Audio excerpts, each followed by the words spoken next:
It was almost midnight at the Ocean View Medical Center in Santa Monica. The city lights blinked far below the window, soft and golden against the cold hospital glass. Haley Morgan, 7 months pregnant, lay half asleep in her private suite, an IV taped to her wrist and a faint beeping sound from the fetal monitor keeping rhythm with her shallow breaths. The air smelled like antiseptic and rain. For a moment, everything was quiet, too quiet, until the door burst open. Adrian Blackwell stepped in, tall, immaculate, wearing a navy suit that looked freshly pressed from a Beverly Hills gala. His Rolex glinted under the fluorescent light. But what froze Haley's heart wasn't him, it was the woman following behind. Sienna Vale, 24. Perfect hair, perfect smile, Dior bag on her arm, phone already raised like she was vlogging a fashion event instead of intruding into a maternity ward. Adrian? Haley's voice cracked. What is she doing here? He didn't answer right away. He looked at her like she was a stranger occupying a hotel room he had accidentally booked. Then he said, cold and clean, you don't belong here anymore. Haley blinked, trying to understand. I'm your wife. I'm carrying your child. Adrian's jaw tightened. You're carrying drama. I'm done. Sienna smirked, shifting her weight, her heels clicking against the tile. Honey, let's not make a scene, she said sweetly, as if she owned the place. Haley tried to sit up, gripping the side rail of the bed, her belly heavy. The monitor beeped faster, warning of stress. Please, Adrian, not here. Not now. He stepped closer, voice low and venomous. You've been milking this pregnancy long enough. You're embarrassing me. The nurse by the door gasped softly, sensing the danger. Sir, she needs rest. But Adrian's temper snapped. He shoved Haley's arm away when she reached for him. Then, with one careless motion, he kicked the edge of the hospital bed. The jolt sent Haley off balance. Her legs buckled and she fell sideways onto the cold white floor. The monitor screamed in red. Sienna's hand flew to her mouth, but not in horror. She was trying not to laugh. Oh my God, she's so dramatic, she whispered. Blood seeped through the thin hospital gown. Haley clutched her stomach, gasping, My baby, please. The nurse shouted for help. A security guard ran in. Somewhere down the hallway, a patient's husband pulled out his iPhone and began recording. Adrian froze, realizing too late that the world was watching him, the hospital's cameras, the phones, the witnesses. But pride overpowered fear. He straightened his jacket, looked down at Haley, trembling on the floor, and muttered, You did this to yourself. Then he turned to leave. Haley's scream followed him out the door, echoing down the sterile corridor. Raw, terrified, unforgettable. And in that moment, the city of Los Angeles began to turn against him. The hallway outside Suite 12B smelled of bleach and panic. The nurse shouted for help while another nurse rushed in with a fetal monitor cart. Haley was still on the floor, her face white as the tile, one hand clutching her swollen belly, the other slick with blood. Her breathing came in short, frightened gasps. The room felt colder, louder, crueler than any nightmare she'd ever known. Ma'am, stay still, the nurse urged, kneeling beside her. We're getting the doctor. Haley tried to speak, but her lips trembled. He kicked the bed. I fell. Please, my baby, don't let him take baby. The nurse pressed a towel against her thigh, eyes wide. We won't, I promise. Just breathe for me. But Haley couldn't breathe. The memory replayed in jagged flashes. Adrian's cold voice, Sienna's mocking laugh, the weight of the fall. She felt her child twist inside her. An ache deeper than pain, a silent plea for help. In the corner, Sienna leaned against the wall, scrolling through her phone, pretending not to see. Adrian stood motionless, face stone. He whispered to her, Stay calm. Don't say a word. They'll handle it. When the doctor burst in, Adrian suddenly shifted into performance mode, voice full of feigned concern. She tripped, doctor. She's been unstable lately. I told her to be careful. Haley's eyes widened. That's not true. Sir, please step out, the doctor interrupted, but Adrian didn't move. His presence hung in the room like a weapon. Mr. Blackwell, the nurse said, firmer now, you're upsetting the patient. Finally, Adrian stepped back, exhaling like a man inconvenienced by chaos. He turned to Sienna. Come on, we'll wait outside. This is ridiculous. When the door closed behind them, the air changed. The nurse whispered, We need to call security, now. Haley shook her head weakly. No, he'll destroy you if you do. He owns this place. He funds the maternity wing. The nurse hesitated. She knew that name, Adrian Blackwell, the hospital's biggest donor. His photo hung in the lobby beside a marble plaque for the future of families. The doctor examined Haley quickly. Mild abruption, possibly stress-induced. We need to stabilize both of you. Tears slid down Haley's cheeks. He doesn't want the baby. He wants to erase us. The nurse took her trembling hand. Then you have to stay strong until someone else can protect you. Who can we call? Haley's mind flickered through names, none she trusted. Her family was across town. Her phone lay shattered on the floor. But then she remembered one name that always answered, Ethan, her brother. Call Ethan Morgan, she whispered, voice almost gone. He's in my contacts. The nurse nodded, grabbed the cracked iPhone and scrolled. Under emergency, there it was. Ethan Morgan, do not ignore. She hit the call. The line rang once. Then came his voice, steady, deep, alert. Who is this? This is Nurse Kelly from Ocean View Medical, she said, trembling. Your sister's been hurt. We're trying to stabilize her, but she's what? His tone sharpened like a blade. She's bleeding. We need family consent for emergency observation. A long silence. Then Ethan's voice dropped to a terrifying calm. Who hurt my sister? Haley heard his question faintly through the nurse's phone speaker. For the first time in hours, she exhaled, a broken sigh of relief mixed with dread. Tell him, she gasped. Adrian did this. The nurse met her eyes, horrified, and nodded slowly.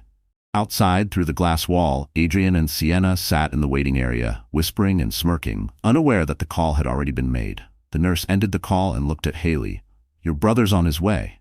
Haley's tears spilled freely now. He'll come for me. The doctor injected a mild sedative to calm her pulse. Rest now. Let us take care of you. Haley's eyelids fluttered, exhaustion dragging her down. As the medicine took effect, she whispered one last plea into the sterile air. Please, God, don't let him win. The monitor steadied, but the silence in the room felt too heavy, too final. The camera above the doorway blinked red, recording every second. And somewhere out there, Ethan Morgan was already breaking every speed limit between Glendale and Santa Monica. He was coming, and when he arrived, nothing in Adrian Blackwell's perfect world would survive it. The phone slipped from the nurse's trembling hand, still on speaker. Haley's faint sobs crackled through the line. For a split second, Ethan Morgan thought he was dreaming. He was standing outside the Hollywood Palladium, finishing a late-night security shift for a celebrity charity gala. Neon lights reflected off the hood of his black SUV. But the sound of his sister's voice, weak, terrified, pleading, ripped through every layer of calm he'd built since his days in the Marines. Haley? He barked. What's happening? Talk to me. The nurse's voice quivered. Sir, she's safe for now. She fell, but there was trauma to the abdomen. We're stabilizing her. Ethan's grip tightened around the steering wheel. She didn't fall, he said through clenched teeth. Someone hurt her. The nurse hesitated. Yes, sir, your sister said her husband was involved. That was all he needed to hear. The streetlights blurred as he started the car, the growl of the engine cutting through the night. Text me the hospital name, he ordered. I'll be there in 15 minutes. He hung up and hit speed dial. Marcus, he said when his brother answered groggily from New York. Adrian put his hands on Haley. She's in the hospital, 7 months pregnant. She's bleeding. The line went silent. Then Marcus's voice, low and surgical, replied, Where? Santa Monica. Ocean View Medical. I'll be on the first flight. Don't do anything stupid, Ethan. I'm past stupid. Ethan ended the call. His eyes glowed with fury, headlights slicing through traffic as he drove like a man possessed. He remembered the first time he met Adrian Blackwell, at the wedding rehearsal dinner 2 years ago. Adrian wore the same fake smile he used in magazine covers, shaking hands with everyone as if blessing them with attention. Ethan had felt something off about him then. The way he'd looked at Haley not like a woman he loved, but like a trophy he'd won. Ethan had warned her. Men who control your bank account don't stop there, Haley. They start controlling your heartbeat. Now, that prophecy had come true. Inside the hospital, Haley lay pale under harsh white lights. She gripped the nurse's hand weakly. Did you call him? He's on his way, the nurse assured her. Haley exhaled shakily. For the first time that night, she allowed herself to believe she might survive this. Outside, Adrian paced near the vending machines, whispering to his publicist over the phone. Damage control now. If anything leaks, You say she's been emotionally unstable since her mother died. No comments about the mistress. Call her a family friend. Got it? Sienna scrolled through social media, deleting her latest posts. Babe, people already saw me tag the hospital earlier, she said, half whispering. It's getting traction. Adrian's jaw clenched. Delete it all. I'll handle her brothers if they try anything. They're nobodies. Down the street, the low rumble of a speeding engine grew louder. Ethan's SUV skidded into the hospital driveway, brakes screaming. He jumped out, still wearing his black security jacket, boots hitting the pavement like thunder. The night guard recognized him and moved aside without a word. He stormed through the lobby, eyes wild, scanning for his sister. The receptionist started to stop him, then saw the blood on his knuckles from where he'd gripped the steering wheel too hard and froze. Suite 12B, she whispered. Ethan took the stairs 2 at a time. Every echo of his boots felt like a countdown to war. When he reached the hallway, he saw Adrian standing there, back turned. For one frozen second, time stopped. Adrian? Ethan's voice dropped to a growl that shook the sterile air. Adrian turned, startled but trying to recover his smug composure. Ethan, this is not what it looks like. Ethan's fist collided with the wall beside Adrian's head, an inch from his face. The plaster cracked. The sound echoed down the corridor. You laid a hand on my sister? Ethan hissed. You kicked a pregnant woman? You think your money makes you bulletproof? Adrian paled. You should leave before I call security. Ethan leaned in close, his breath hot with rage. You already called me. Behind the glass door, Haley's monitor beeped steadily again. She couldn't see what was happening, but for the first time, her breathing eased. She knew that voice. It was the sound of home. And outside that hospital room, war had just begun. The hospital corridor was silent, except for the steady hum of fluorescent lights. Nurses pretended to chart notes while sneaking glances at the tall man in the hallway, the one radiating fury. Ethan Morgan stood outside Suite 12B like a storm in human form, his jaw tight, fists still raw. Through the glass, he could see Haley asleep, Ivy running, the monitor tracing the fragile heartbeat of her unborn child.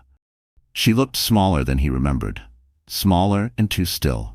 Down the corridor, Adrian Blackwell was surrounded by 2 administrators in expensive suits. He wasn't wearing guilt, he was wearing charm. Gentlemen, he said smoothly, I'm deeply concerned about my wife's mental state. She's been under stress. The fall was an accident. I don't want her embarrassed in the media. One administrator nodded quickly. Of course, Mr. Blackwell. Confidentiality is our priority. Ethan's head snapped toward them. Confidentiality? You mean cover-up? Adrian turned with a lazy smile. Ethan, you're not a patient or family authority. Please don't raise your voice. Family authority? Ethan spat. She's my sister. That makes me the only authority that matters right now. The taller administrator stepped in. Sir, this is a private facility. You'll have to wait in the visitor's lounge until... Ethan shoved the man's clipboard back into his chest. You think I'm leaving her alone with that psycho again? Not a chance. The nurse from earlier, Kelly, appeared beside him, voice trembling. Mr. Morgan, it's okay. She's safe. She's sleeping. Adrian folded his arms, his confidence growing again. Kelly, thank you. I'll handle this from here. You may go. But the nurse didn't move. Her eyes darted from Ethan's clenched fists to Haley's pale face. Something in her conscience snapped. She lowered her voice. Mr. Morgan, for the record, your sister didn't fall. I saw the angle of impact. The bruise pattern doesn't match a fall. Someone kicked the bed.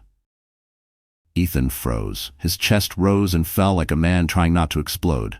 And that someone, he said slowly, turning his gaze back to Adrian, is standing right here. Adrian's mask slipped for half a second. Watch your mouth, ex-military. You touch me and I'll have you arrested.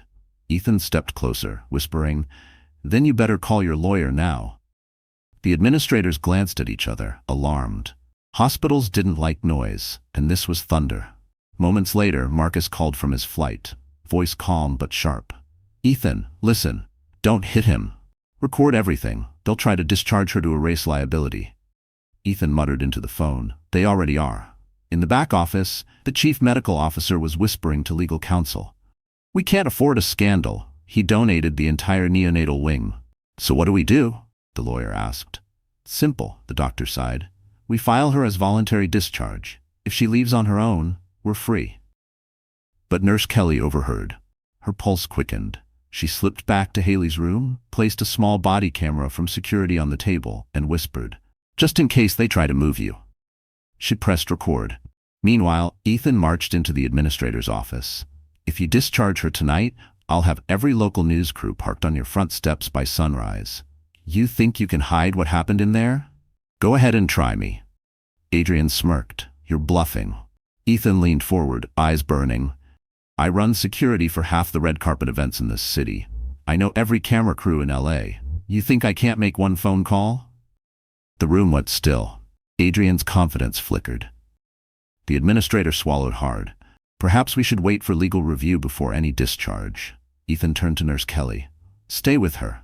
Don't let anyone touch that IV. If anyone comes near, call me first." Kelly nodded, shaking. "Yes, sir." Adrian shot Ethan a venomous look.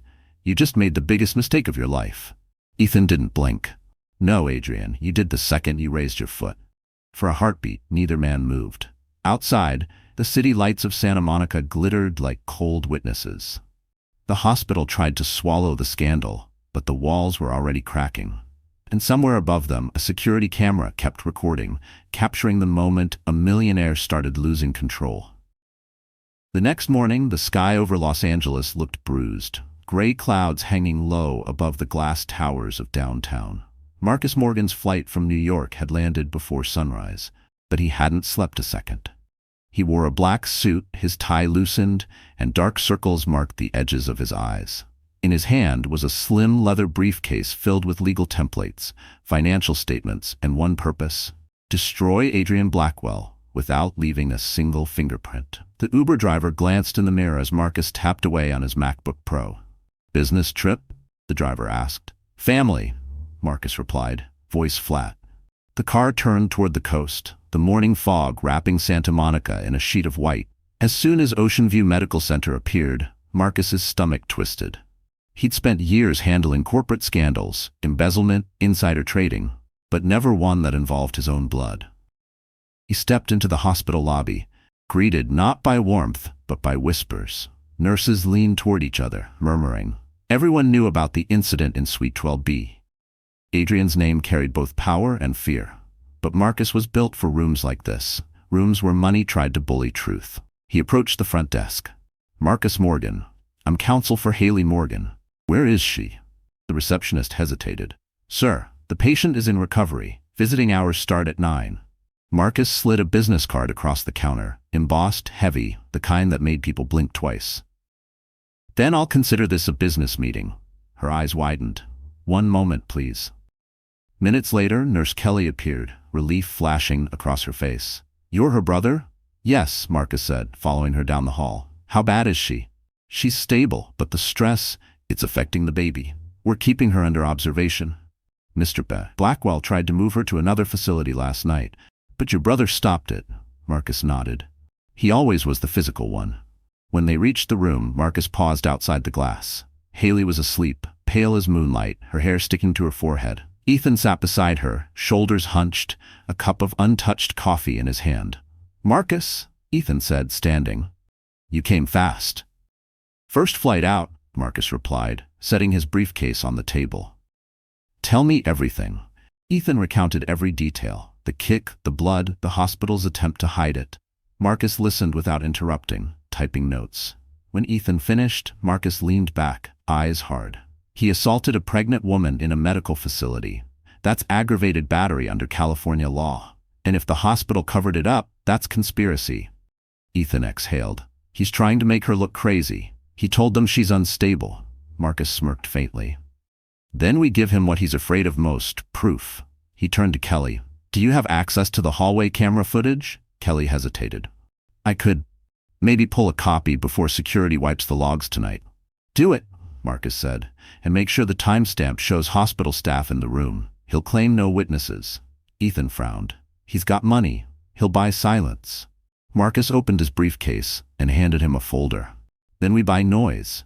Every investor, every donor, every person who ever shook his hand will hear this story. Once reputation goes, the money follows." Haley stirred weakly. "Marcus." He was beside her instantly. "Hey sis, you're safe now." Her eyes filled with tears. He said I made him look bad. Marcus took her hand gently. Good, let's make him look worse. A faint smile cracked Haley's trembling lips. Ethan chuckled darkly. Guess it's your turn now, lawyer. Marcus straightened his jacket. No more hiding bruises behind marble walls. Outside, the sun finally broke through the clouds, casting gold over the hospital sign that still read, Ocean View Medical, where families heal. Marcus looked up at it and whispered, let's see how they heal after this. Because by the end of today, the hospital wouldn't just have a patient, it would have a scandal. Adrian Blackwell sat in his Mercedes S-Class in the hospital's private parking lot, the engine idling, the city still wrapped in morning haze. The faint scent of Sienna's perfume filled the cabin, sweet, synthetic, poisonous. His jaw flexed as he stared at the reflection of himself in the tinted glass window. For the first time in years, he saw something he didn't like. A man losing control. He opened his iPhone, scrolling through messages from his PR manager, Brent. Press starting to sniff around. TMZ got a tip about an incident at Ocean View. You need a narrative now. Adrian typed back. Blame stress. Say Haley's been unstable during pregnancy. Get a doctor to confirm emotional episodes. Use words like concerned husband. He hit send, then called his attorney. We're filing for emergency custody, he ordered. Say she's unfit to care for the baby. Psychological distress, erratic behavior, whatever works. Draft it before noon. The lawyer hesitated. Adrian, she's still in the hospital. I don't care, Adrian snapped. I want her name off everything before that kid's born. I'll handle the optics. Sienna watched him quietly from the passenger seat, pretending to scroll through Instagram but listening to every word. She had seen men like him, powerful, cruel, magnetic, and she knew one truth. Their downfall always started with ego. You think that's smart? She said softly. Going after her now while she's bleeding in a hospital? Adrian turned his head sharply. Don't act like you care about her. Sienna shrugged. I don't, but I do care about you not looking like a monster. Cameras are everywhere. You can't PR your way out of that kick, Adrian. He glared at her.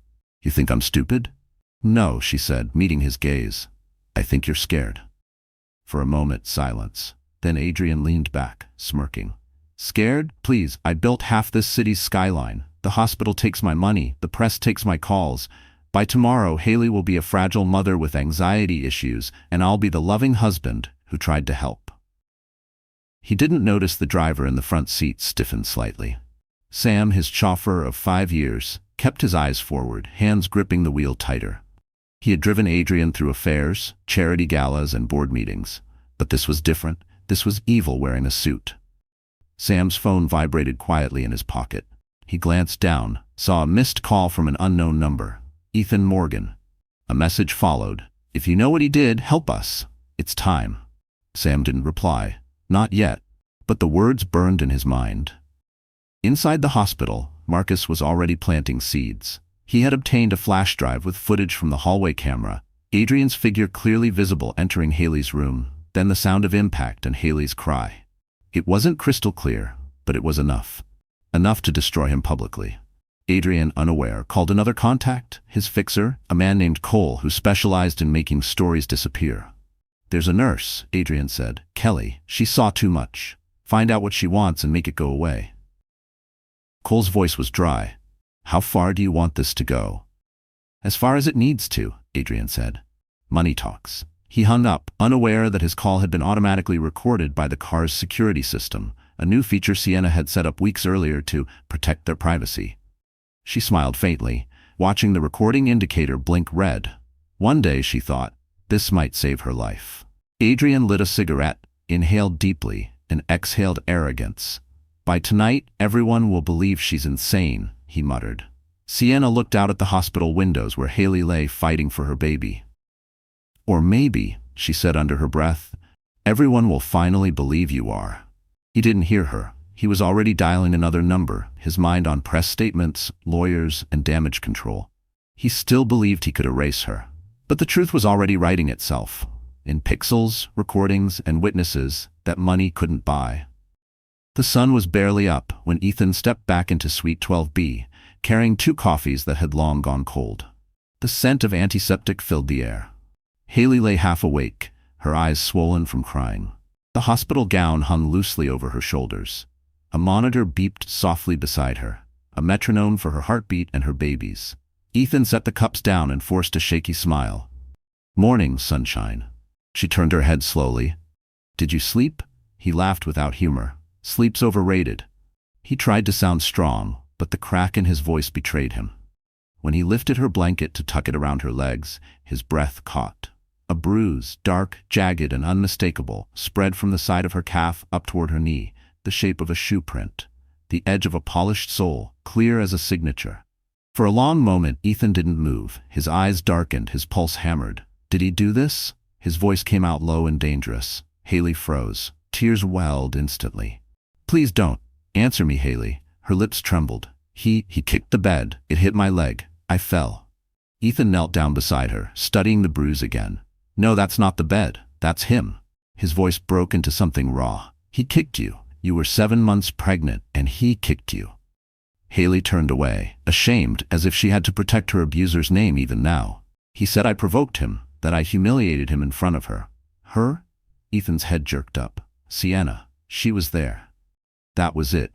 Ethan stood, fists curling. "I swear to God I'll—" "Stop," Haley pleaded, her voice desperate. "If you go after him, he'll destroy us. He's got people. He owns everything." Ethan leaned close, his face inches from hers. "He doesn't own me." Before she could answer, Nurse Kelly entered, carrying Haley's chart. She froze when she saw the bruise. "Oh my God, they said she tripped." Ethan looked up sharply. "Who said that?" "The administrators.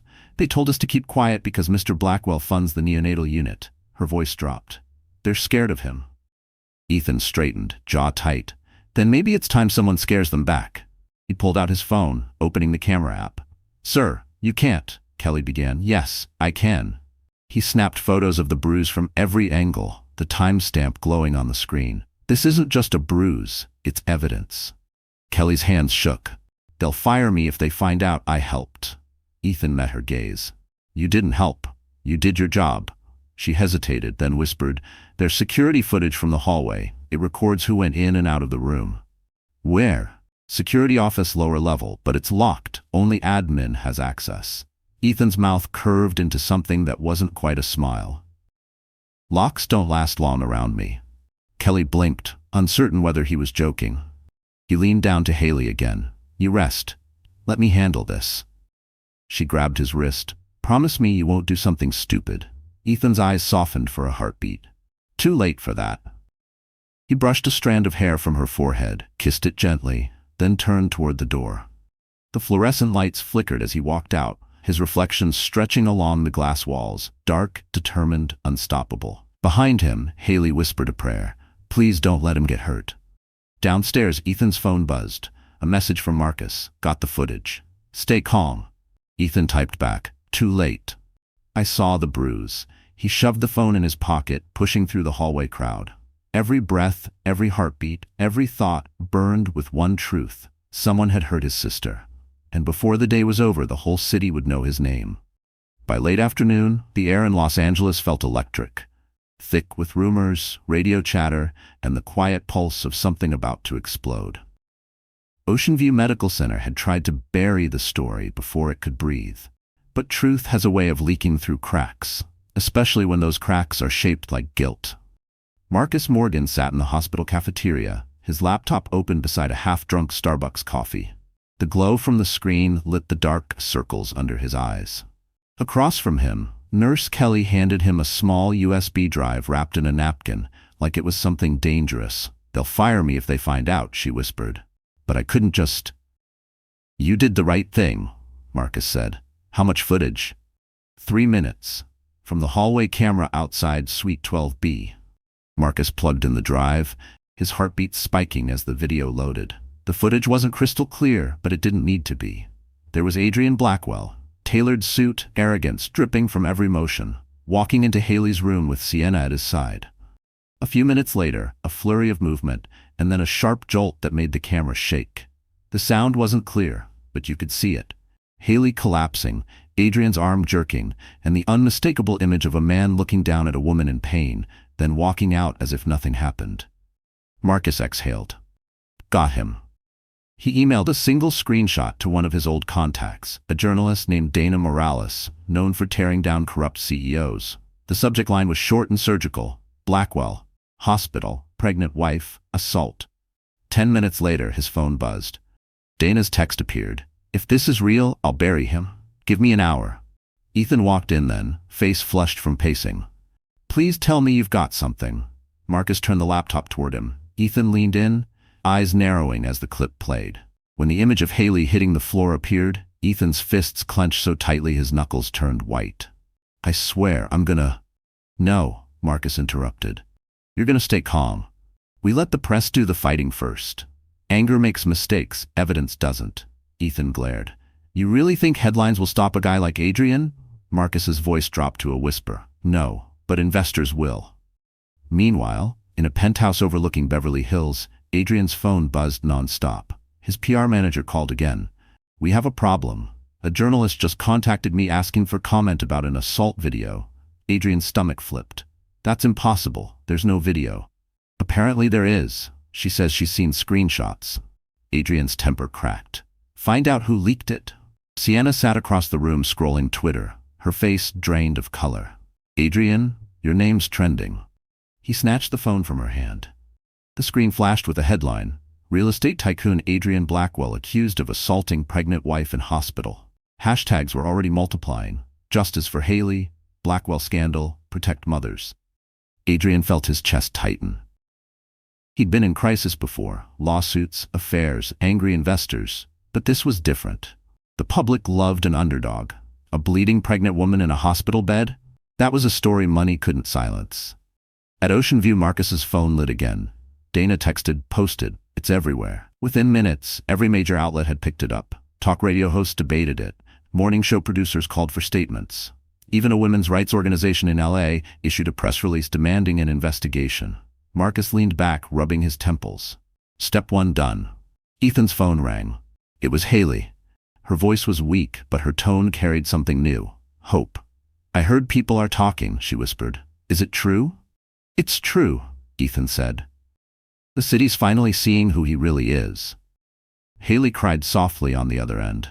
Then maybe my baby will be born into a world where he's not a god anymore. Ethan's throat tightened. He never was Haley, he just paid people to pretend.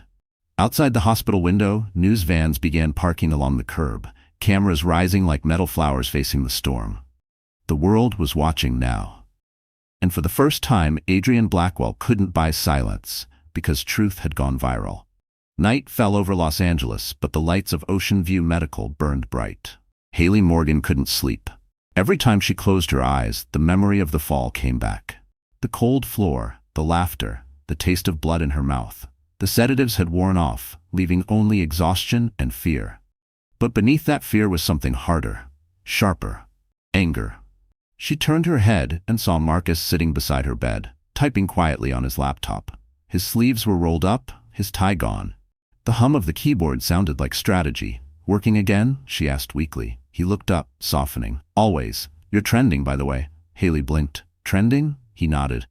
The video's out. People are furious. Even a senator reposted the story.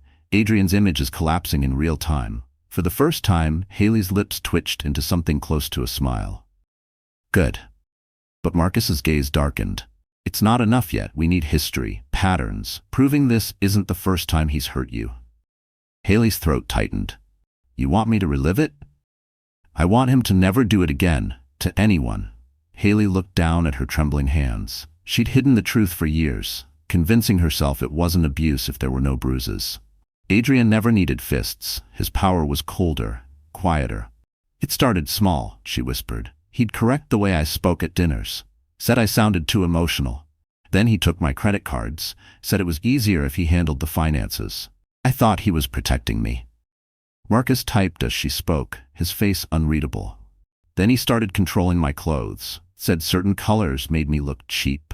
He deleted my social media accounts, told me a wife shouldn't need validation online. When I got pregnant, he said it was time to quit my job. That he didn't want his child raised by a working mother. She stopped, tears spilling silently. That's when I stopped existing. I wasn't Haley anymore. I was Mrs. Blackwell. Marcus's jaw tightened. That's psychological imprisonment, Haley. Financial coercion. Every text, every email. Do you still have them? She nodded weakly. He made me back up my phone to his iCloud, but I kept screenshots on an old flash drive. It's in my jewelry box at home. Ethan appeared in the doorway, carrying a paper bag of food. Home's locked down. His security's guarding it, but I can get in.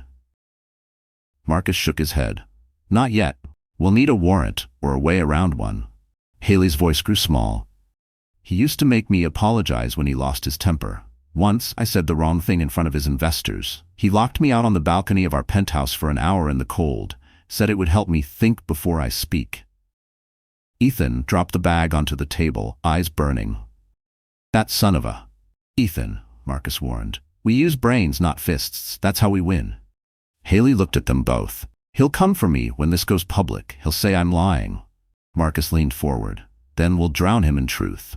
He opened his laptop and clicked a folder labeled Pattern. Inside were copies of bank transfers showing Adrian's manipulation, payments to therapists he hired to claim Haley had postpartum anxiety, invoices for luxury gifts sent to Sienna under company expenses. By morning, Marcus said, this file goes to the city attorney. Haley closed her eyes, whispering, he always said no one would believe me. Ethan placed a hand on her shoulder. They believe you now. Outside, news vans still lined the street, headlights cutting through the dark. Haley watched them through the glass. For the first time in years, the city didn't feel like a cage. It felt like a witness. She turned back to Marcus. Then let's make him confess without saying a word. He nodded. We will. Because every empire built on control eventually collapses under the weight of the truth. By morning, the world had chosen a side. News outlets ran with the story. Millionaire real estate mogul accused of assaulting pregnant wife. Every station replayed the blurry hospital footage. Haley's cry echoed through living rooms from California to New York. Justice for Haley trended nationwide. But Adrian Blackwell was not the kind of man to stay quiet while his empire burned. Inside his penthouse office overlooking Beverly Hills, he stood before a wall of glass, phone pressed to his ear. Brent, I need control back. Today. Push a counter story. Haley has been suffering from perinatal psychosis. Use the medical jargon. Make it sound credible. I'll send you her medical reports. Adrian, this is spiraling, his publicist warned. The video's real. We can't spin a kick into compassion. Adrian's jaw twitched. We can if I'm the loving husband trying to get help for his unstable wife. You know how sympathy works. He hung up before the man could answer, then turned to Sienna, who sat curled on the leather couch, clutching her phone. Her mascara had smudged, and her perfect influencer calm was cracking. Why are you just sitting there? He snapped. Post something supportive, something about mental health. Make it sound like you care about her. Sienna looked up, trembling. Adrian, this is getting ugly. People are attacking me online. They're calling me a homewrecker. He stepped closer, eyes cold. You wanted the spotlight, sweetheart. Congratulations. You're in it. Tears welled in her eyes. You said you'd protect me. And I will, he hissed, if you do as I say. Meanwhile, across town at the hospital, Ethan scrolled through the latest headlines, rage boiling beneath his skin. He's calling her mentally unstable, he said, slamming his phone onto the table. He's twisting everything. Haley, pale but alert, looked up from her hospital bed. He's predictable. He's always blamed me for his actions. Let him talk. Marcus, standing by the window, replied, he's about to bury himself. The more he speaks, the more contradictions we get on record. The TV in the room flickered as a live press conference began. Adrian stepped up to a podium outside his office building, cameras flashing. He looked calm, remorseful, his specialty. I love my wife, he began smoothly. But Haley has been struggling with emotional challenges throughout her pregnancy. The incident at the hospital has been misunderstood. I would never intentionally harm her or our child. Gasps filled the hospital room. Haley's eyes widened as Adrian continued, every word carefully crafted to rewrite reality. I ask the media to respect our privacy as Haley receives the help she needs. I'm doing everything I can to support her recovery. Ethan punched the wall. He's painting her as crazy. Marcus didn't blink. Good. Let him lie on record. Once we release the time-stamped footage and medical reports, he'll be finished. We're giving him the rope to hang himself. As Adrian wrapped up, a reporter shouted, Mr. Blackwell, did you kick your wife while she was 7 months pregnant? Adrian's mask cracked for half a second. Absolutely not. That video is manipulated. Marcus smirked. That's the clip that'll destroy him. Minutes later, the video of his denial hit social media. Side-by-side comparisons appeared. Adrian's words on one half, the unedited footage on the other. Millions of views poured in within an hour. By noon, hashtags shifted from Justice for Haley to Liar Blackwell. At the hospital, Haley sat quietly, one hand on her belly, listening to the noise of a world that had finally turned against her abuser. Ethan whispered, "He's losing control." Marcus closed his laptop, a glint of victory in his eyes. "No, Ethan. He's already lost it. He just doesn't know yet." Outside, thunder rolled over the Pacific. The storm Adrian had built with lies was finally coming home, and this time, there was nowhere left to hide. The storm broke quietly. Rain swept over Beverly Hills, washing the city in silver streaks. Reporters crowded the sidewalk outside Adrian Blackwell's penthouse, microphones ready, umbrellas trembling in the wind. Cameras flashed every few seconds, waiting for a man who thought he could outsmart consequences. Inside, Adrian poured himself a glass of scotch, hands shaking just slightly. He hadn't slept. His phone buzzed constantly with calls from investors demanding answers, lawyers begging him to stay silent, and Sienna crying in the other room. He ignored all of them. Then, the intercom beeped. "Mr. Blackwell, there's a woman here to see you," the doorman said. "She says she's family." Adrian frowned. "Family?" A pause. "She says she's your mother." His scotch glass froze midair.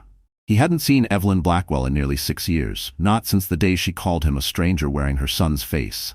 They'd stopped pretending to care after his father's funeral. He'd built his empire alone, and he liked it that way. "Send her up," he muttered. A few minutes later, the elevator doors slid open, and there she was. Evelyn, mid-60s, elegant but simple. A gray wool coat draped over her shoulders, rain droplets glistening on her silver hair. Her presence filled the room with something Adrian couldn't buy: gravity. "Mother," he said stiffly. "What an honor. To what do I owe the sudden concern?" Evelyn studied him with calm, unblinking eyes. "The news," she said simply. "It's everywhere." He forced a chuckle. "Ah, you believe everything you see on television now?" "I believe what I raised," she replied, her voice soft but sharp. "And I know the man I raised would never kick a pregnant woman, especially not the one carrying his child." Adrian's smirk faltered. "So you came to judge me like everyone else?" "No," she said, setting her purse on the table. "I came to see if there was anything left of the boy who once said he wanted to build homes for people who couldn't afford them." He scoffed. "That boy grew up. He realized charity doesn't pay the mortgage." Evelyn sighed. "And now that same boy is about to lose everything because he forgot what homes are for." He slammed his glass down, voice rising. "You don't know what you're talking about. Haley, she was manipulating me, making me look like a monster." Evelyn tilted her head. "And did she also make you forget how to tell the truth?" The room went silent. Adrian's breathing quickened. "You don't get it?" he said finally. "I had to protect my image. Investors, board members, they don't forgive weakness." Evelyn's eyes glistened. "Protect your image? You destroyed your family. And for what? A penthouse and a girl who posts selfies with champagne?" Sienna flinched from the doorway. She had been listening, makeup streaked with tears. "Mrs. Blackwell, please." Evelyn turned to her. "Child, you're young, but if you stay beside this man, you'll drown with him." Sienna's eyes filled. "You think I don't know that already?" Adrian snapped. "Enough, both of you." Evelyn reached into her coat and placed a small USB drive on the table. "You always thought I didn't know how you got your start. But I kept receipts, Adrian. You built this empire on blood money. Money stolen from a community fund your father and I helped create. You didn't just hurt Haley. You've been hurting people your whole life." He stared at her, stunned. "What is that?" "Proof," she said softly. "And insurance. For your son, not for you." Adrian's face drained of color. "You wouldn't." Evelyn met his gaze without blinking. "I already did." She walked toward the elevator, pausing at the door. "You think money will save you? It won't. The only person who could have saved you was the woman you left bleeding on a hospital floor." The elevator doors closed behind her with a soft chime. Adrian stood frozen, surrounded by glass and luxury, staring at the tiny USB drive glowing red on the table, proof that even a mother's love has limits. And for the first time, Adrian Blackwell felt something money couldn't erase: fear. It was past midnight when Marcus plugged the small USB drive into his laptop in the dim break room of Ocean View Medical. The rain outside had turned into a steady percussion against the windows, echoing like a countdown. Ethan stood behind him, arms crossed, watching the screen flicker to life. "What is this?" Ethan asked. Marcus's fingers hovered over the keyboard. "Evidence," he murmured, "and if what Evelyn said is true, it's the nail in Adrian's coffin." The first file opened. Spreadsheets, wire transfers, invoices. But these weren't ordinary business documents. They were proof of embezzlement. Money siphoned from a housing charity in South Central Los Angeles, the same one Adrian had bragged about funding in interviews. The funds were supposed to rebuild apartments for low-income families after a fire. Instead, they'd been funneled into luxury accounts: Tiffany, Dior, the Beverly Hills Hotel, and one recurring name on expense reports: Sienna Vale. Marcus scrolled faster, his pulse rising. He used charity funds to bankroll his mistress. Ethan leaned in, his jaw tightening. "How much?" "Close to $4 million, Marcus said, his voice low. "This isn't just a scandal. This is federal crime territory. Embezzlement, wire fraud. He's done." He clicked another folder, audio files. Each was labeled by date. Marcus hit play. Adrian's voice filled the room, smug and drunk. "She doesn't even know her name's off the deed. I moved the assets last month. If Haley wants to leave, she can leave with her clothes, not my money." Haley, sitting on the nearby bed, covered her mouth. Her eyes shimmered with disbelief and humiliation. "He said that?" she whispered. Marcus paused the recording, his voice calm but burning.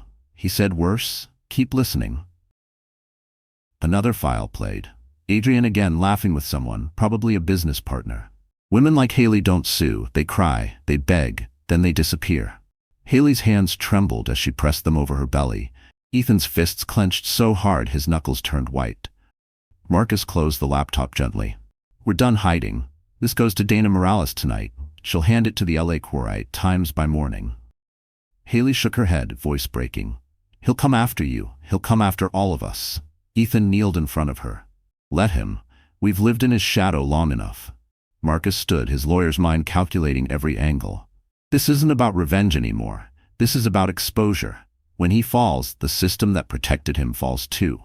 Haley looked at him, her voice barely audible. "Why would his mother have these files?" Marcus gave a small, grim smile.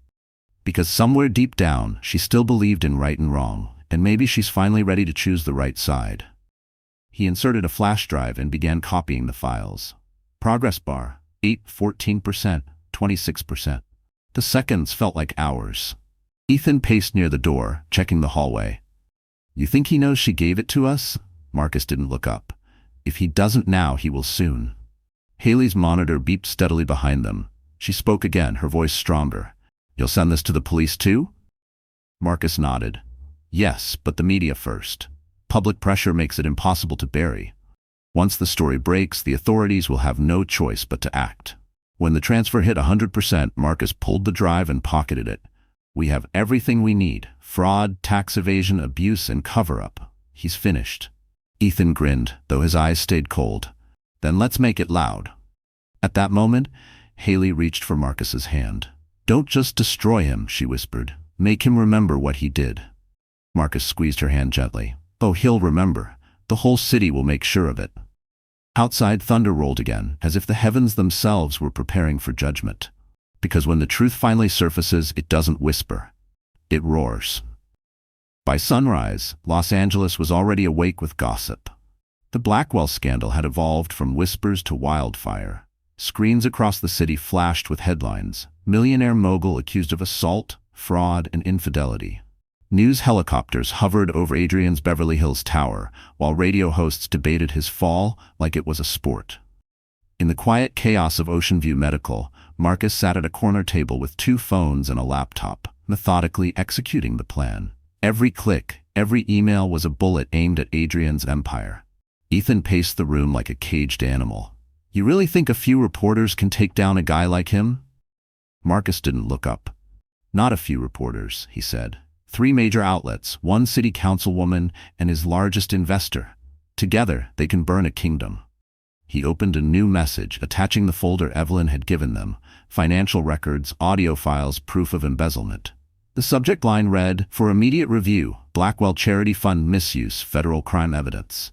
Then he sent it simultaneously to 3 recipients: Dana Morales, investigative journalist at the Los Angeles Times; Councilwoman Teresa Lang, a longtime critic of corporate corruption; Nathan Reeve, managing partner of Horizon Equity, the investor financing Adrian's biggest project. Ethan leaned over his shoulder. "That's all it takes? 3 emails?" Marcus smiled thinly. 3 matches can light a city. At the same time, across town, Adrian was dressing for what he called damage control day. His assistant entered the room hesitantly. "Sir, the board meeting's in 20 minutes. Investors want reassurance." Adrian adjusted his cufflinks, the gold glinting in the morning light. "They'll get reassurance. I built this company. They wouldn't dare cross me." But when he arrived at the Horizon Equity offices, a sleek glass building on Wilshire Boulevard, something was off. The receptionist wouldn't meet his eyes. 2 men in suits whispered as he passed. The air was thick with judgment. He entered the boardroom. Normally people rose when Adrian walked in. Today they stayed seated. Nathan Reeve, the investor, slid a folder across the marble table. "Adrian, care to explain this?" Inside were printouts of the charity fund documents Marcus had leaked. Bank transfers, Sienna's name, the audio of Adrian laughing about Haley, crying and disappearing. "This is fabricated," Adrian said sharply. "It's slander. I'll sue every one of you." Nathan leaned back, unimpressed. "You used our project funds to pay off personal expenses and hide your mistress's rent. The city's already asking questions. We're cutting ties, effective immediately." Adrian's throat tightened. "You can't." "I can, and I just did," Nathan said. "Also, the city council's opening a formal ethics investigation. You'll be hearing from them." Adrian's composure fractured. "Do you have any idea who I am?" Nathan's cold smile didn't waver. "Yes, a man who just lost everything." Across the city, Marcus watched the first news notifications hit his screen. Horizon Equity suspends partnership with Blackwell Properties. A minute later, another alert. Councilwoman Lang calls for investigation into misuse of public funds. Ethan exhaled a shaky laugh. "That's one hell of a morning." Marcus grinned faintly. "And it's only 9 a.m. Down in Beverly Hills, paparazzi gathered outside Adrian's building as his Mercedes pulled in. He stepped out into a blinding storm of camera flashes. Reporters shouted, "Mr. Blackwell, did you steal from your own charity? Is it true you assaulted your wife?" Adrian's jaw clenched. No comment. One reporter yelled louder, "What about the recording of you saying she should disappear?" Adrian froze, the color draining from his face. Somewhere miles away, Haley sat in her hospital bed watching the live footage on TV. Her brother's beside her.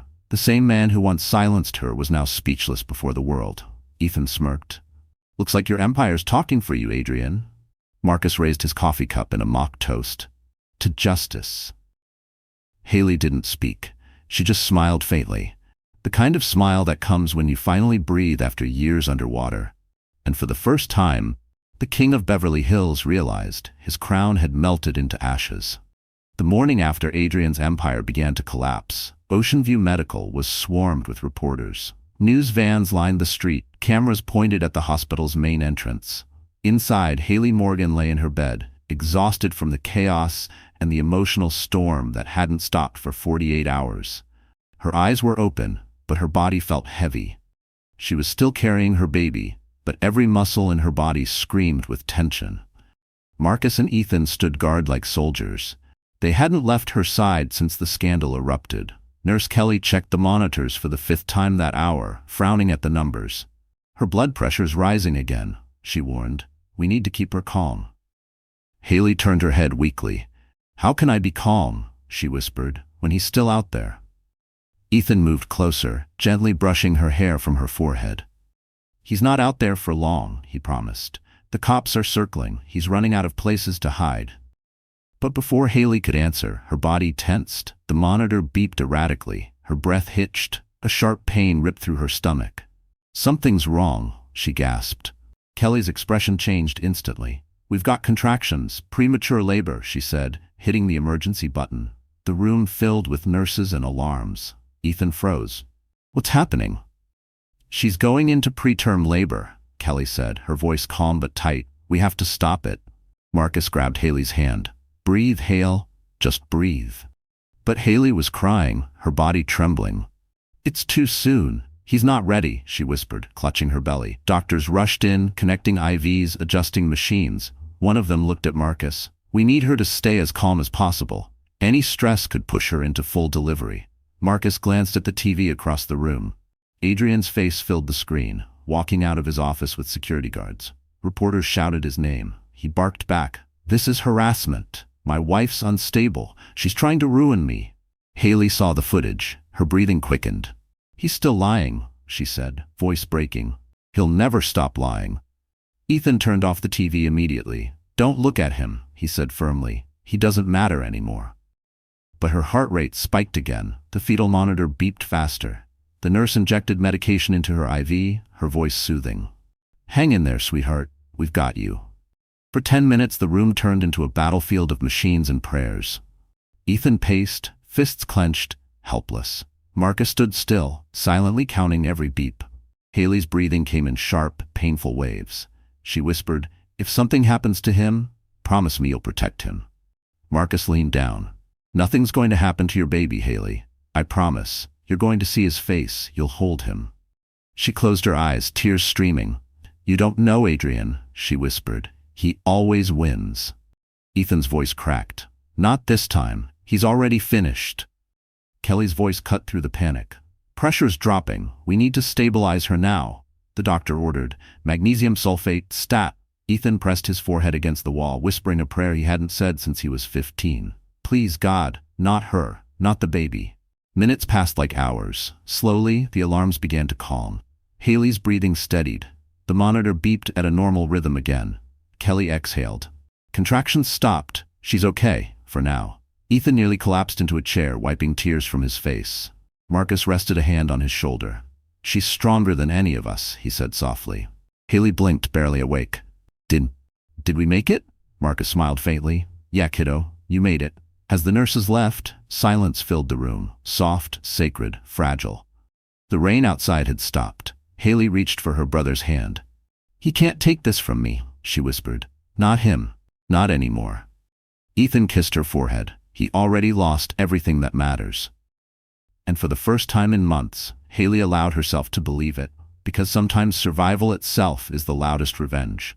The morning sun pierced through the gray smog of Los Angeles, painting the city gold, but inside Ocean View Medical, the light felt sharp, intrusive, unwelcome.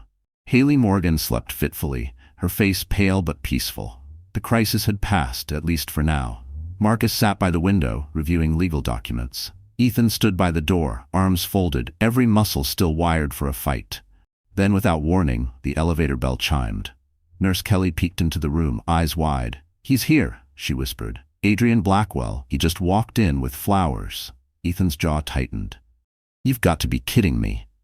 Marcus looked up, disbelief flashing across his face. "He's not stupid. He's desperate." Moments later, the door swung open. Adrian appeared in a tailored navy suit, clutching an extravagant bouquet of white roses. The smirk on his face was practiced, his voice smooth as silk. "Haley," he said softly, stepping inside like a man entering a movie set. "You look beautiful, sweetheart. I came to apologize." Ethan moved instantly, blocking his path. "Turn around and get the hell out." Adrian's tone hardened. "I'm her husband. You have no right to." Marcus rose from his chair, calm but deadly. "Actually, we do. There's a restraining order, served 2 hours ago." He held up a piece of paper. "You come within 20 feet of her and you violate it on camera." Adrian froze for a fraction of a second, then laughed coldly. "You think a restraining order scares me? I have a reputation to defend. The press is outside. I just came to make things right before they twist this any further." Ethan stepped closer until they were almost nose to nose. "You came here to perform for the cameras. You've never apologized for anything in your life." Adrian's jaw clenched. "You think you're the hero here? You're a bodyguard who couldn't protect your sister from her own mistakes." The insult landed like a slap. Ethan's fists tightened, but Marcus grabbed his arm. "Don't," he muttered. "That's exactly what he wants." Haley stirred awake, her eyelids fluttering. When she saw Adrian, her entire body tensed. What are you doing here?" Adrian softened his tone immediately, switching masks. "Baby, I just came to see you. I've been worried sick. The media twisted everything. Please, let's just talk." Haley's voice was faint but steady. You kicked me, Adrian. You almost killed our baby. He blinked, his charm cracking for an instant. No, sweetheart, that's not what happened. You fell. You were upset. You misremembered. Marcus stepped forward, voice like ice. Gaslighting a woman in a hospital bed while under a restraining order, that'll look fantastic on the 6 o'clock news. Adrian turned sharply. You think you can ruin me? You're just a lawyer with a laptop. I built this city. Ethan smirked. Then get ready to live in its jail.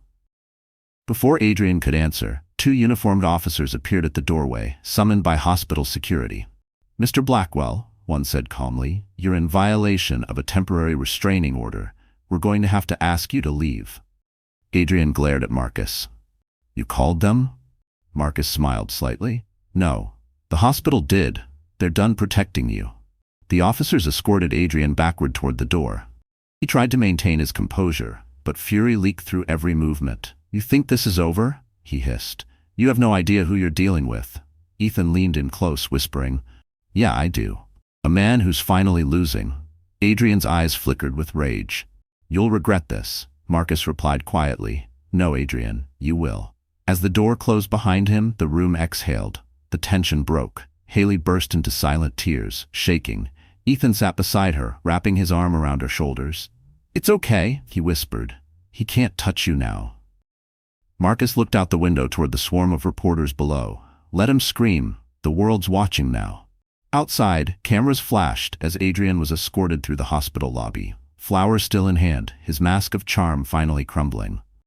And for the first time, the man who once controlled every narrative realized he'd just become the villain in his own story. The first raindrops of evening tapped against the glass windows of Ocean View Medical, like a metronome counting down to Adrian Blackwell's destruction. The city below glittered in chaos. Helicopters circling, news anchors speculating, hashtags multiplying by the minute. And then, at exactly 6:43 p.m., the storm hit. Dana Morales, the journalist Marcus trusted most, uploaded the unedited footage. The headline blazed across every phone screen in Los Angeles. Raw video, Adrian Blackwell assaults pregnant wife inside hospital suite. Within 5 minutes, the clip had 3 million views. Within 10 million. The video wasn't cinematic. It was grainy, shaky, real. Viewers saw Adrian's silhouette step into the room, heard the muffled argument, the sharp sound of the bed striking the floor, Haley's terrified scream. Then silence. The rawness made it undeniable. Inside Haley's hospital room, the glow of the television cast light over her pale face. Ethan, standing near the window, turned up the volume. The anchor's voice trembled as she spoke. We warn our viewers, this footage may be disturbing. Haley's hand gripped the sheets. She didn't blink. She didn't breathe. She simply watched as the world saw what she had lived through. The anchor continued. According to legal representatives, this video was provided by a hospital staff member and authenticated by 2 independent analysts. Adrian Blackwell has yet to comment. Marcus looked at his sister, cautious. Are you okay? Tears slipped silently down her cheeks. I'm not ashamed anymore, she whispered. He can't rewrite this. Across town, in his Beverly Hills penthouse, Adrian's phone exploded with notifications. His PR manager called 15 times. His lawyer texted one line, "The footage is real, we can't contain it." Adrian hurled his phone at the wall, shattering it into pieces. Who leaked it? He shouted. Sienna stood frozen near the kitchen island, staring at her own phone. It's everywhere, Adrian. Twitter, TikTok, even the morning shows are replaying it. Then fix it, he roared. Delete it. You can't delete the internet, she whispered. He turned on her, eyes blazing. You think this is funny? You think this ruins just me? You were there, you laughed. Her face paled. Don't drag me down with you. Oh, sweetheart, he sneered, stepping closer. You were in the room, you're already down. Sienna's phone buzzed again, a message from an unknown number. She glanced at it, her expression changing. It read, "We know you recorded him. Call me. DM." Adrian stormed toward his bar, pouring himself whiskey. His reflection in the glass looked less like a man and more like a ghost. I made this city, he muttered. They wouldn't dare touch me. But as he spoke, the news switched to live coverage outside his own building. A line of protesters was forming, women holding signs reading, "Protect mothers, not monsters." Others chanted Haley's name. For the first time, the mighty Adrian Blackwell was outnumbered. Back at Ocean View, Marcus's phone buzzed again. Dana had texted him a single message. "It's done. The police just called. They're reopening her case." Marcus turned to Ethan. "It's starting." Ethan cracked a faint smile. "Good. Let's see how he handles a real fight." Haley leaned back against the pillow, her voice barely a whisper. "It's strange," she said. "The thing that almost killed me is saving me now." Marcus nodded softly. "That's what truth does. It cuts both ways." Meanwhile, downtown LA, the district attorney's office released an official statement. "We are aware of the circulating video involving Mr. Adrian Blackwell and are initiating a criminal investigation for domestic assault and financial misconduct." Ethan read the alert aloud. Haley closed her eyes, a slow breath escaping her chest. For the first time in years, she didn't feel afraid to sleep. Across town, Adrian stood by his window, staring down at the flashing lights, news vans, sirens, protesters. His empire reflected back at him through shattered glass. He raised his drink to his reflection and muttered, "They'll forget by tomorrow." But as the world shared Haley's story, one truth became clear. This wasn't the end of his scandal, it was the beginning of his reckoning. Morning sunlight cut through the smog over Beverly Hills, but it didn't warm the glass towers where Adrian Blackwell once reigned. The air inside Horizon Equity's conference room was frigid, thick with the tension of collapsing wealth. Adrian stood at the head of the long marble table, his reflection staring back at him from its polished surface. A man who used to inspire fear now looked cornered. Across from him sat 5 investors, each worth more than he'd ever admit. Their faces carved from stone. The biggest among them, Nathan Reeve, adjusted his Mont Blanc pen and spoke first. "Adrian, we watched the footage. We also saw the financial reports. You lied to us." Adrian forced a smirk. "You think some viral video and a few doctored spreadsheets define me? This is a witch hunt. My wife is unstable." "Stop," Nathan interrupted sharply. "Do not call her unstable, not in this room." The silence that followed was deafening. Another partner, a woman in a red suit named Claudia Lee, leaned forward. "The LA Times just published documents showing you used our funds to cover your mistress's expenses. You spent investor money at Dior and Tiffany. You built a penthouse on Rodeo Drive as a corporate retreat. You think we're blind?" Adrian slammed his fist on the table. "That money was part of discretionary spending." Claudia didn't flinch. "Discretionary spending doesn't include diamond necklaces for an influencer." Nathan folded his hands. "We trusted you with millions. You repaid us with fraud and scandal. We're severing all business ties effective immediately." Adrian's mask cracked. "You can't do that." Nathan slid a folder toward him. "Already did. We've also contacted federal investigators. You'll be hearing from them soon." Adrian stared at the documents, his face draining of color. For a man who once controlled empires, he suddenly looked small. "You'll regret this. I'll sue every one of you." Nathan stood. "You'll be too busy trying to stay out of prison." As the investors filed out, Adrian's knees weakened. The room spun around him. He was alone now, completely, humiliatingly alone. Outside, reporters swarmed the building. They shouted questions as he exited through the lobby. "Mr. Blackwell, do you deny the embezzlement charges? Are you cooperating with the investigation? Do you have a message for your wife, Haley?" Adrian didn't respond. He forced a smile for the cameras, the kind he'd practiced his whole life. But his hands trembled. When one reporter asked, "Is it true your company's investors pulled out?" he snapped. "Get out of my way," he barked, shoving the microphone aside. The footage aired within an hour. An angry man lashing out, no longer the polished CEO, but a villain unraveling in real time. Social media feasted on it. Comments poured in by the thousands. "Look at him losing it. That's the real Adrian Blackwell. Karma always comes back." At Ocean View Medical, Marcus watched the video with quiet satisfaction. "He's done," he said simply. Ethan leaned over his shoulder. "What's next?" Marcus smirked. "The law catches up." Haley sat in bed, sipping tea with trembling hands. "They'll arrest him?" Marcus nodded. "It's only a matter of time. Financial crimes always leave a trail, and Evelyn's files gave us everything."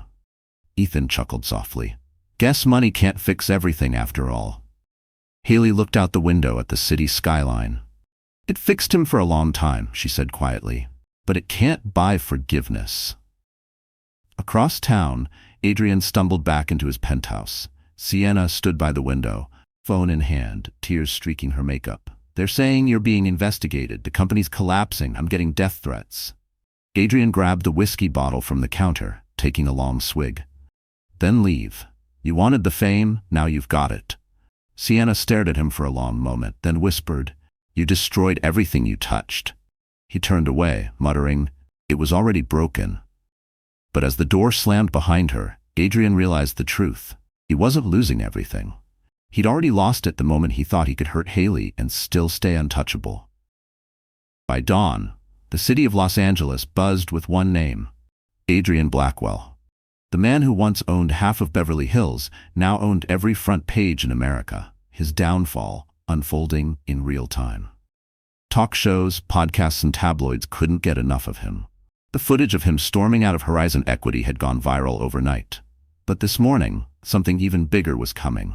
Inside Ocean View Medical, Haley was sitting up for the first time in days. She looked fragile but steady, her hair pulled into a low bun, her hands resting protectively on her belly. Ethan handed her a cup of warm chamomile tea. "You need to keep your strength up," he said. Marcus entered, phone in hand, expression unreadable. "It's happening," he said quietly. Haley blinked. "What's happening?" Marcus turned the screen toward her, a live news feed. Outside Adrian's penthouse, a swarm of police cars flashed red and blue. Helicopters hovered overhead. The reporter's voice was almost gleeful. "We are witnessing the arrest of real estate mogul Adrian Blackwell. Authorities confirmed charges of domestic assault, fraud, and embezzlement following evidence leaked by a whistleblower." Haley's breath caught. She covered her mouth with her trembling hand as the screen showed Adrian being led out in handcuffs, his designer suit rumpled, his hair unkempt. Reporters shouted his name, but he didn't look up. Ethan grinned, unable to hold it back. "That's karma in 4K. Haley's eyes filled with tears. "I didn't think it would really happen." Marcus smiled faintly. "It's real. The district attorney confirmed it an hour ago. He's going to court." The nurse entered quietly, adjusting Haley's monitor. "You should rest," she said softly. "You've fought enough for one lifetime." Haley nodded, but her gaze stayed glued to the screen. She wasn't watching with vengeance, she was watching closure. The kind that comes not with revenge, but with justice. Across town, Adrian was shoved into the back of a police cruiser. Rain began to fall again, washing the streets slick. Flashbulbs popped like lightning. He tried to shout at the cameras, something about being set up, but his words were drowned out by the roar of the crowd. Protesters stood outside the building holding signs: "Protect mothers," "Justice for Haley," "No one is above the law." From her apartment window across the street, Sienna watched silently. Her phone buzzed with messages, sponsorships canceled, brand deals withdrawn, her follower count dropping by the thousands. She whispered to herself, "You built your empire on her pain, and now it's gone." In the police car, Adrian's mind raced. "This isn't over," he muttered to himself. "I'll appeal. I'll buy my way out." But the officer beside him, a woman with steady eyes, said calmly, "Not this time, Mr. Blackwell." At the hospital, Marcus's phone rang again. It was Evelyn Blackwell. Her voice was steady, though heavy with sorrow. "It's done," she said. "They called me to identify the documents. I told them everything. No more secrets." "Thank you," Marcus said quietly. Evelyn paused. "I didn't do it for him. I did it for her, and for that baby. Maybe something good can come out of all this." Haley listened, her eyes soft. "Tell her thank you," she whispered, "for choosing the truth." Ethan glanced out the window. "The city's talking about you, Haley. You're not a victim anymore. You're a symbol." Haley shook her head. "I don't want to be a symbol. I just want peace." Marcus smiled gently. "You've earned it." Outside, the morning light broke through the rain clouds, casting gold over the city skyline. The same city that once worshipped Adrian Blackwell was now turning its gaze to someone else, a quiet woman in a hospital gown who refused to stay silent. On TV, as police escorted Adrian into custody, a reporter said, "Justice has finally arrived for Haley Morgan." Haley exhaled slowly, a tear slipping down her cheek, not from sadness, but relief. Because this time, the world didn't protect the powerful. It believed the broken. 2 months later, Los Angeles was still buzzing. The trial of Adrian Blackwell versus the state of California had become the biggest media circus since any of them could remember. Outside the courthouse, camera crews camped day and night. Protesters held signs with Haley's name printed in bold letters. Inside, the man who once ruled the skyline now sat behind a defense table in a cheap gray suit, eyes hollow, hands trembling. Haley arrived quietly that morning, escorted by Ethan and Marcus. She wore a simple cream dress and no jewelry, just calm dignity. The hallways fell silent as she walked past. People whispered her name, some nodding in quiet respect. Marcus leaned close. "You don't have to do this if you're not ready," he said softly. Haley shook her head. "I have to. I want him to hear the truth from the person he thought couldn't speak." In the courtroom, the tension was suffocating. The prosecutor, a sharp-eyed woman named Dana Klein, stood tall beside Haley. On the other side, Adrian sat beside his lawyer, face pale and drawn. He didn't look like a millionaire anymore, just a man unraveling. When Haley took the stand, the room stilled. Even the reporter stopped typing. Her voice trembled at first, then strengthened with every word. "He told me no one would believe me," she said. "That money could erase anything. That people like me should be grateful to people like him." She paused, glancing at Adrian. His eyes flickered, but he said nothing. "He took everything, my confidence, my safety, my voice. But when he kicked me that night, something broke that he couldn't fix. Not my ribs, not my heart. His power." The jury watched, transfixed. The prosecutor stepped closer. "And why are you here today, Haley?" Haley took a deep breath. "Because silence protects monsters, and I won't be part of that silence anymore." A wave of murmurs rippled through the crowd. The judge called for order. Across the room, Adrian's lawyer stood. "Mrs. Morgan, isn't it true you've suffered from emotional instability since your pregnancy?" Haley met his gaze, unshaken. "Yes, because of him." The lawyer hesitated, flustered. "And yet you expect this court to believe your recollection over my clients." Marcus, sitting in the gallery, muttered under his breath, "He's finished." The prosecutor cut in smoothly. "Your Honor, permission to submit new evidence." The judge nodded. Dana Klein played an audio recording, the one Evelyn had found. Adrian's voice filled the courtroom. "Women like Haley don't sue. They cry, they beg, then they disappear." Gasps filled the room. Adrian's face drained of color. His own words echoed like a death sentence. Haley closed her eyes briefly, a tear sliding down her cheek. Ethan gripped Marcus's shoulder. "That's it. That's the nail." When court adjourned for the day, reporters swarmed the steps. But Haley didn't speak. She just walked past them, head high, sunlight glinting off the courthouse steps. Inside, Adrian sat motionless as the courtroom emptied. His lawyer whispered, "We can try to settle." Adrian didn't answer. His empire was gone. His reputation ash, his freedom slipping away, one verdict at a time. That night, news anchors spoke the words Haley had waited months to hear. Day one of the trial has ended with devastating testimony from Haley Morgan. The prosecution's evidence appears overwhelming. At Ocean View, Haley sat by the window holding a small baby blanket, the one she had been knitting in secret since her son's birth a few weeks earlier. Ethan smiled softly. He'll grow up knowing his mom changed something bigger than herself. Haley nodded. "No, we did." Marcus raised his coffee cup. "To truth." She smiled faintly. "To freedom." Outside, the courthouse lights glowed like beacons against the night. And for the first time, Haley didn't just survive her story, she owned it. The courtroom was silent. Even the air felt like it was holding its breath.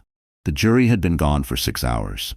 Haley sat at the front beside her lawyer, fingers laced tightly together. Ethan stood behind her, his hand on her shoulder, while Marcus leaned against the wall, arms crossed, eyes fixed on the door the jurors would walk through. When the bailiff finally opened it, the room erupted into whispers. 12 faces filed back into the jury box, solemn, unreadable. Adrian Blackwell sat at the defense table, his once pristine suit wrinkled, his tie gone. He looked smaller now, hollowed out. For the first time, his confidence was nowhere to be seen. The judge, an older woman with steel-gray hair, looked over the courtroom. "Ladies and gentlemen of the jury," she said, "have you reached a verdict?" The foreperson, a woman in her 50s, stood, holding a sheet of paper. "We have, Your Honor." Haley's heartbeat thundered in her ears. "On the charge of domestic assault in the first degree, how do you find the defendant?" The pause stretched. Then came the words that would change everything. "Guilty." Gasps rippled through the courtroom. Haley felt her breath leave her chest as tears welled in her eyes. The foreperson continued, voice steady. On the charge of embezzlement and financial fraud, we find the defendant guilty. Marcus exhaled slowly, his jaw tightening with vindication. Ethan closed his eyes, whispering, "Finally." Adrian sat frozen. He didn't react, didn't blink. His lawyer leaned in, whispering urgently, but Adrian's eyes were locked on Haley, his last tether to control slipping away in front of the entire world. The judge nodded to the bailiff. "Mr. Blackwell, please stand." Adrian rose unsteadily. "This court hereby sentences you to 20 years in state prison, with eligibility for parole after 12. You are remanded into custody, effective immediately." The room erupted, journalists typing furiously, camera shutters snapping like rain. Haley stayed seated, shaking, overwhelmed by the sound of justice being spoken aloud. As officers cuffed Adrian's wrists, he turned toward her. For a brief moment, the charm that had deceived everyone flickered back. "You think this makes you free?" he hissed. "You'll always be mine." Haley lifted her chin, her voice steady. "No, Adrian, you don't own me anymore. You never did." The officers pulled him away. As he passed the reporters, the flash of cameras lit his pale, defeated face. The man who once believed he was untouchable now wore chains. When the doors closed behind him, the silence that followed was almost sacred. Haley turned to Ethan and Marcus. For the first time, she smiled without fear. "It's over," she whispered. Marcus nodded. "No, Haley, it's just beginning." Later that evening, the three of them stood outside the courthouse steps. The sun was setting, casting a golden glow across the city skyline. Reporters called her name, but Haley didn't stop for interviews. She just stood still, breathing it in. The noise, the chaos, the freedom. "Where to now?" Ethan asked quietly. Haley looked toward the horizon. "Home," she said. "Not the mansion he bought. A real home, one I'll build myself." Marcus smiled. "You've earned that." She glanced down at the small silver bracelet on her wrist, the one her mother had given her years ago. It wasn't gold or diamond encrusted, just simple and strong, like the woman she had become. As they walked away from the courthouse, cameras flashed behind them, capturing the image that would flood headlines the next morning. Haley Morgan leaves court victorious, a symbol of strength and survival. At that moment, she wasn't a victim or a scandal or a name in a headline. She was a survivor, a mother, a woman who had reclaimed her life from the ashes of someone else's empire. And somewhere behind prison bars, Adrian finally understood what true loss felt like. Not the loss of money or power, but the loss of control over the woman he thought he had broken. Because real justice isn't revenge. It's freedom. And Haley Morgan was finally free. So that's how our story ends. But maybe, my friend, you're still here for a reason. If you've watched all the way until now, it means something in Haley's journey touched your heart in its own quiet way. Maybe it reminded you that pain doesn't define us. It refines us. That no matter how dark the night feels, the sun still rises for those who keep standing. As Marcus Aurelius once said, you have power over your mind, not outside events. Realize this, and you will find strength. Haley's story isn't just about revenge or justice.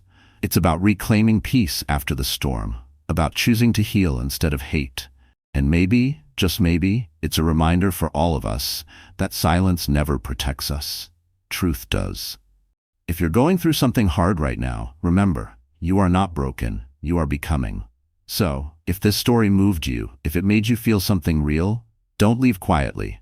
Hit that like button, share it with someone who needs courage tonight, and subscribe to stay with us.